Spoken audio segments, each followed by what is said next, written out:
Welcome back to the deep dive. You know, I was thinking about this. Most of us, I think, want to get better at handling those difficult conversations. Hmm. But wouldn't it be great if we could, like, approach them with more charisma? Mm, And so that's exactly what we're diving into today. I love it. We've got a whole stack of writings here, Yeah. all about charisma, Right. communication, Yeah. even some stuff on social dynamics. And I got to say, looking through this, some of this really made me rethink how I approach pretty much every interaction. It's interesting. I think we often see these as kind of separate skills, charisma and handling difficult conversations. But when you look closer, I mean, they're really interconnected. I Yeah. mean, I think getting better at one can really make you better at the other. Oh, absolutely. Uh-huh. And one thing that really jumped out at me was just how quickly first impressions are formed. I mean, these sources were saying it happens in seconds. Yeah. It's not even just about appearances. That's right. It's true. Our brains are wired to make these snap judgments, and it goes way back, right? It goes back to our tribal roots. So, Being able to quickly assess, friend or foe was essential for survival, and so we're still running that same program today, even if we're not, facing down saber-toothed tigers every day. that's so true. So those first few seconds, man, they really matter. They do. They do. It's almost like you're setting the stage for like the entire interaction. The sources kept talking about the power of similarity Yeah. in building rapport. And it made me wonder, like, is it really true that we tend to gravitate towards people who are like us? It's more than just a saying. I think it's deeply rooted in our psychology, Mhm. feeling like we belong, being part of a tribe. It was crucial for our ancestors. Right. Right? I mean, that's how we survived. And so when we meet someone who shares our views, our style, even our sense of humor, Yeah. it triggers the sense of safety, of connect. That makes a lot of sense. But it's not just about personality, right? I mean, the sources even talked about the importance of tribal wear. Uh-huh. Sounds a little intense, but they made a point, you know? What we wear, it sends powerful signals. Think of it as a way of communicating belonging, like that old IBM rule. The salespeople had to wear navy blue suits when visiting corporate clients. I mean, they weren't just dressing up; they were subtly saying, "We're part of your world." It's almost like a visual handshake Mm, before the actual handshake. right. Speaking of handshakes, I was surprised by how much emphasis the sources put on that. I always thought it was just a formality. Yeah. But it sounds like a good handshake can actually boost your charisma. It goes back centuries. Imagine like knights checking each other for hidden weapons, right? That's where the handshake comes from. It's evolved, but that element of trust and assessment is still there. And a limp, what they call the dead fish handshake, it might send a message that you don't want to send. Oh man, that makes me wonder, is there a right way to shake hands? Yeah. It seems like there's a fine line between being too firm and too weak. You're right. You're right. It's about finding that balance. Think of it as matching the other person's energy while maintaining your own sense of confidence. Right. A firm grip, direct eye contact, a genuine smile. Those are the ingredients of a handshake that really conveys both warmth and strength. Okay, I'm going to be paying a lot more attention to my handshake from now on. But what happens after that initial handshake? Yeah. Any tips for breaking the ice and keeping that positive momentum going? One surprisingly effective technique is to focus on something the other person has chosen to wear. A piece of jewelry, a unique tie, even a cool watch. It's a natural conversation starter. That's interesting. Why is that so effective? It seems so simple. It's about inviting them to share a story. People often choose accessories that have personal meaning. Positive memories attached to them. So you're not just commenting on their taste, you're subtly prompting them to reveal something about themselves and in a positive light, which is good. It's almost like a shortcut to finding common ground. It can be. It makes me think about this whole idea of nonverbal communication. The sources, they kept emphasizing how much our body language impacts our interactions. Our emotional brain is constantly scanning for cues, right? Mhm. Assessing safety, trustworthiness, and those nonverbal signals, our posture, our facial expressions, even our tone of voice. I mean, they speak volumes. Yeah. Sometimes I catch myself reacting to someone's body language before they've even said a word. It's not just you. It's often instinctive, Right. you know. And this ties into the concept of emotional contagion, where our emotions can actually infect those around us. It's why leaders, for example, need to be so mindful of their own nonverbal cues because of the ripple effect. It's like a chain reaction, right? If a leader is projecting stress and anxiety, their team is going to mirror those emotions. Yeah. And suddenly the whole room feels tense. Exactly. But it's not just about avoiding negative emotions, right? Yeah. Our body language can also be used to create connection, to build rapport. Think about the idea of mirroring. Right, right. I read about that. Yeah. It sounds almost too simple, but the sources were saying like subtly mirroring someone's body language, it can create an instant sense of connection. There's a fascinating scientific basis for this. Our brains contain these things called mirror neurons, and these neurons, they fire both when we perform an action and when we see someone else performing that same action. Wow.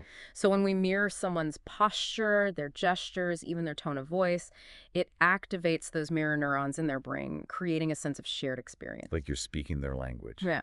But on a nonverbal level, I even read this story about a guy named Darius who used mirroring to win over this skeptical executive. Yeah. He was like facing a tough crowd, but by subtly mirroring the executive's body language, he was able to turn the whole meeting around. It's a powerful example of how mirroring can help build rapport, even when you're starting from a position of disadvantage. And it can go beyond just mirroring. There's also a technique called mirror then lead. Okay, that sounds intriguing. What's mirror then lead all about? Imagine you're talking to someone who's closed off, maybe feeling stressed or anxious. Their body language is going to reflect that. By first subtly mirroring their posture, you establish rapport. And then you gradually shift your own body language towards a more open and confident posture. And often they'll unconsciously follow your lead, shifting their own emotional state in the process. So you're essentially using your own body language to guide them towards a more positive emotional space. It makes you wonder, are there any ethical considerations with this technique? That's a great point. It's crucial to approach any communication technique with awareness and respect. The goal is to facilitate genuine connection, not to manipulate or control. For sure. I'm also curious about how personal space plays into all of this. The sources they made a big deal about respecting boundaries, especially in those initial encounters. We all have these invisible bubbles around us, our personal comfort zones. Right. And those comfort zones, they're dynamic. They expand and contract depending on the context.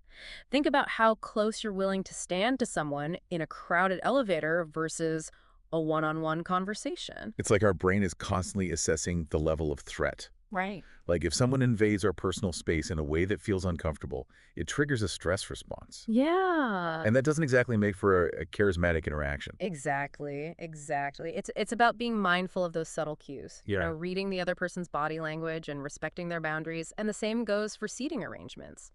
Have you ever noticed how awkward it feels to sit with your back to an open space? Oh, absolutely. I hate that feeling of being exposed. It's like my Mhm. brain is screaming, danger, potential predators approaching. It's a primal instinct.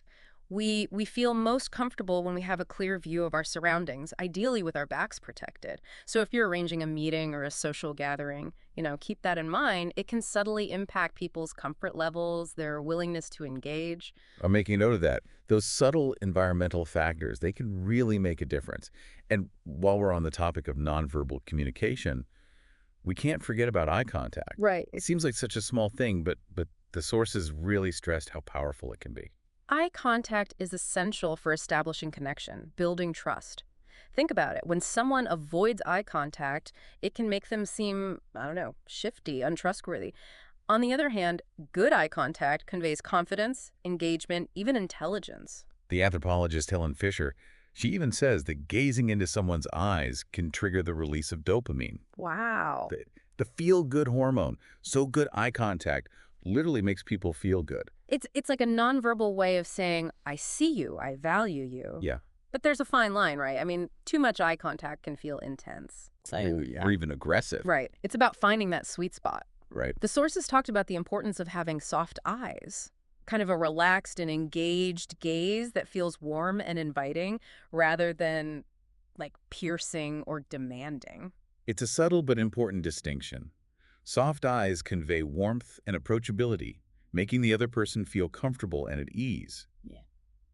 Now, switching gears a bit, I found the concept of being the big gorilla really interesting. It was the source's way of talking about projecting power and confidence through our body language. Okay, I have to admit, that one caught my eye too. I'm picturing a gorilla strutting through the jungle. It's not exactly the first image that comes to mind when I think of charisma. It's not about literal imitation, of course. It's Sure. about tapping into that primal energy, that sense of commanding presence. Think about how a gorilla holds themselves. They take up space, they stand tall, they move with purpose. It's a nonverbal display of power and dominance. So it's about embodying that same presence, Yeah, that sense of owning the space you occupy. that's right. It makes me wonder how do we do that without feeling self-conscious or awkward? It's about finding a balance between expansion and ease. Imagine yourself as a king or queen holding court. They don't fidget or fuss. Their stillness conveys a sense of authority and control. That makes sense. It's like they're so comfortable in their own skin, so secure in their position that they don't need to prove anything. I love that image. It's a reminder that confident body language isn't about being loud or flashy. It's about owning your space with a sense of calm and grounded power. One of the sources even suggests visualizing yourself as a gorilla charging through a crowded space. That's a fun one. I might have to try that out. It's a great image. It sounds like a great way to like shift your mindset and tap into that sense of power and purpose. It might sound silly, but visualization is a powerful tool. It leverages the incredible plasticity of our brains, the fact that our brains are constantly rewiring themselves based on our thoughts and experiences. So if we visualize ourselves being confident and charismatic, our brains actually start to believe it's true. Does that mean our brains can't tell the difference between real and imagined experiences? It's not quite that simple, but there's definitely a connection. The more we engage in certain mental processes, the stronger those neural pathways become. Yeah. It's like exercising a muscle, but for your mind. That's fascinating. So by repeatedly visualizing ourselves being charismatic, we're actually strengthening those neural pathways associated with confidence and social ease. Sounds like there's a lot more to unpack here. Absolutely. The sources go into detail about specific visualization techniques for cultivating charisma, especially those focused on projecting power and confidence. But I think we'll save that for the next part of our deep dive. Agreed. We've already covered a lot of ground, and I'm eager to hear more about those visualization techniques, as well as how we can tap into that warmth and compassion side of charisma.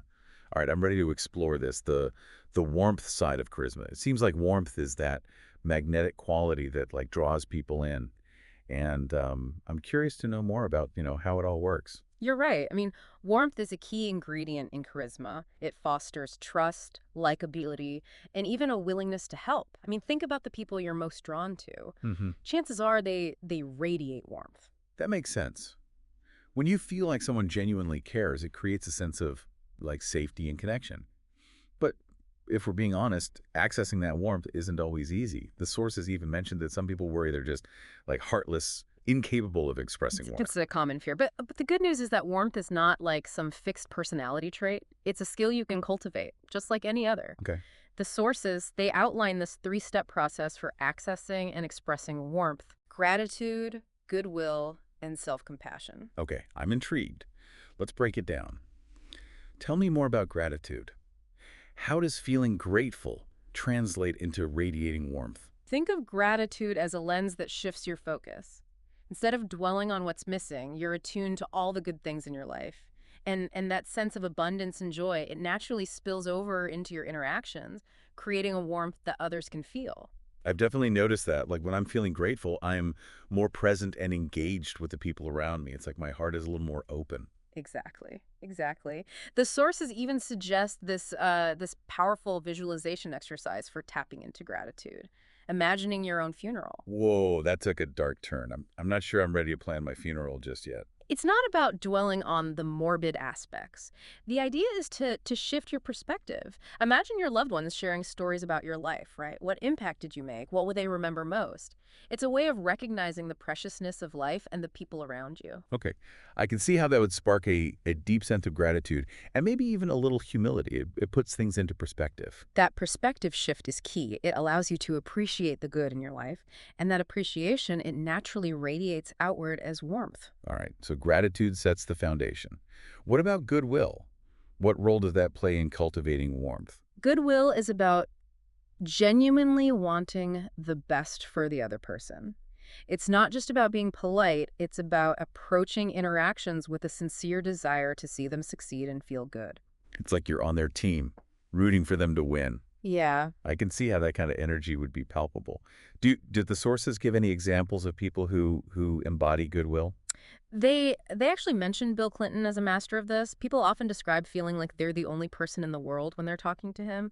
It's that genuine interest, that focus on the other person that creates such a powerful sense of connection. He definitely has a way of making people feel seen and valued. Any tips for cultivating goodwill, especially when you're, dealing with someone who's not exactly your favorite person?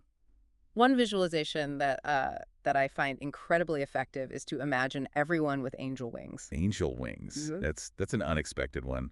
What's the thinking behind that? It's a way of shifting your perspective. Even if you're dealing with someone difficult, imagining them with angel wings helps you remember their inherent goodness. Even if their behavior isn't always angelic, it's a reminder that everyone is worthy of compassion, even when they're, being challenging. I love that. It's a way of tapping into that universal human connection, Sure. even when it feels difficult. Okay, so we've covered gratitude and goodwill. Now for the most challenging form of compassion, self-compassion. Self-compassion is often overlooked, but it's essential for cultivating genuine warmth. It's about silencing that inner critic, that voice that tells us we're not good enough, smart enough, charismatic enough. Oh, I know that voice all too well. It can be a real charisma killer. Yeah. It makes you wonder, is that inner critic ever helpful? Or is it just holding us back? It's not about getting rid of your inner critic entirely. A healthy dose of self-reflection is important for growth. But self-compassion is about recognizing that everyone makes mistakes and that beating yourself up about them doesn't help anyone. It's about treating yourself with the same kindness and understanding you would offer a close friend. Right. But isn't there a danger of like becoming complacent or letting your standards slip? Self-compassion isn't about lowering your standards or making excuses. It's about recognizing your inherent worth, even when you mess up. And research actually shows that self-compassionate people are more resilient, more accountable, and less likely to get stuck in denial. That makes a lot of sense. If you're not constantly berating yourself for every little mistake, you're more likely to own your actions and learn from them. So how do we cultivate self-compassion? Any practical tips? One simple exercise is to list 5 ways you already care for yourself when you're having a hard time. It could be anything from, taking a hot bath to listening to your favorite music. It's a way of acknowledging that you're already capable of being kind to yourself. I like that. It's a good reminder that self-care isn't selfish, it's essential. But what about those times when self-compassion feels really hard? Like when that inner critic is just relentless. What do we do then? For those times, the sources recommend a practice called meta meditation. Meta meditation. I'm not familiar with that one. Tell me more. It's an ancient Buddhist practice for cultivating compassion, both for yourself and others, and it involves repeating phrases of loving kindness and goodwill, first towards yourself, then towards loved ones, then strangers, and eventually even towards those you find difficult. That sounds beautiful Yeah. and incredibly challenging. What's the best way to get started with meta meditation? The sources mentioned that a guided meta meditation recording is available online. It's a great way to learn the basic technique and experience the benefits firsthand. Perfect. We'll definitely have to share that link with our listeners. Yeah. It sounds like mastering these 3 steps, gratitude, goodwill, and self-compassion, it takes time and practice. Mm-hmm. But the payoff seems worth it. Absolutely. Remember, cultivating warmth is a journey, not a destination. And the more you practice these techniques, the more naturally they'll flow into your interactions. Speaking of interactions, I'm ready to dive into charismatic speaking. The sources, they had talked a lot about the power of our words and how we can use them to create more engaging and impactful communication. Right. We've laid the groundwork, gratitude, goodwill, and self-compassion. Right. Now let's talk about putting it all into practice, Yeah. especially when those tough conversations come up. That's where it gets really interesting. You see, there's no one-size-fits-all approach to difficult conversations. The key is to tailor your communication style to the individual and the situation. So it's about being adaptable, Mm-hmm. reading the room, Mm-hmm. and adjusting your approach accordingly. That Right. makes sense. Uh-huh. But how do we do that in a way that feels authentic and effective? One of the sources highlighted a technique used by Benjamin Franklin to win over opponents. Right. He would ask them for favors. Right. It seems counterintuitive, Yeah. but it apparently worked wonders for him. Wait, really? Asking for a favor from someone you're trying to win over? That doesn't seem very charismatic. It's all about psychology. Yeah. When we do something for someone, even a small favor, our minds instinctively seek to justify that action. It's called rationalization. So by asking for a favor, you're prompting the other person to find reasons to like you and see you in a positive light. So it's like a subtle way of shifting their perception of you. It makes you wonder how much of our behavior is driven by this need to rationalize our actions. It's a powerful force. And it highlights the importance of understanding the underlying motivations behind people's behavior. Now let's apply this to different types of difficult conversations. What about delivering bad news? That's never easy. Yes. Nobody likes being the bearer of bad news. It always feels so awkward and uncomfortable. Any tips for making it a little less painful for everyone involved? When delivering bad news, compassion is your superpower. Okay, It's about choosing the right time and place, being mindful of the other person's emotional state, and delivering the message with warmth and empathy. that makes sense. It's about acknowledging the difficulty of the situation and offering support, not just dumping the bad news and running for cover. It makes me wonder, does this apply even when you're giving someone negative feedback? Absolutely. Even criticism is better received when it's delivered with warmth and a genuine desire to help. So it's not about sugarcoating the message. It's about framing it in a way that feels supportive and constructive. The sources even mention that even negative performance reviews were better received when the person delivering the feedback used positive body language. It all comes back to creating that sense of connection and trust. If you come across as cold or judgmental, people are more likely to get defensive and shut down. So even when the message itself is negative, a warm and compassionate delivery can make a world of difference. What about apologies? Those can be tough, especially when you're not entirely sure you did anything wrong. When it comes to apologies, presence, warmth, and power are essential ingredients. Okay, break that down for me. What do you mean by presence, warmth, and power in an apology? Presence is about truly listening to the other person's perspective without interrupting or getting defensive. Let them express their feelings fully, even if you don't agree with everything they say. It's about validating their experience. That's so important. It's about showing them that you see them, you hear them, and you respect their feelings, even if you see things differently. What about the warmth part? Warmth comes in with a sincere apology. Notice I said, "I'm sorry," rather than just sorry. That subtle difference conveys a deeper sense of personal responsibility and empathy. It shows that you're not just dismissing their feelings, you're owning your part in the situation. It's about being accountable for your actions, even if you didn't intend to cause harm. And what about power? How does that fit into an apology? Power comes in with a clear statement of how you'll correct the mistake or prevent it from happening again.